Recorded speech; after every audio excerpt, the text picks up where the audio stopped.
ওয়ালাইকুম। আজকের আমার রেসিপি লাল শাকের ভাজি। আমি এখন লাল শাকটা সিদ্ধ বসিয়েছি, এখন এটাতে একটু লবণ দিয়ে দেব।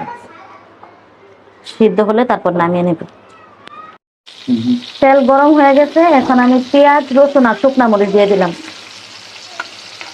এগুলো ভাজা ভাজা হওয়া পর্যন্ত অপেক্ষা করব।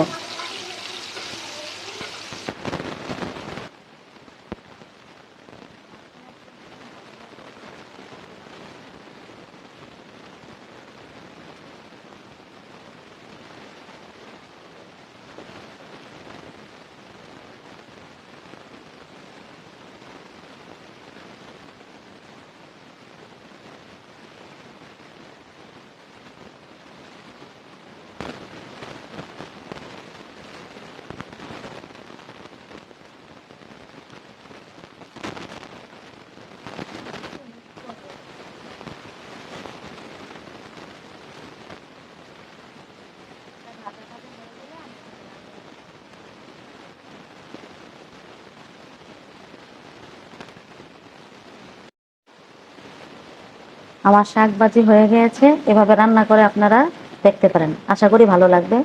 আমার চ্যানেলটি ভালো লাগলে সাবস্ক্রাইব করুন।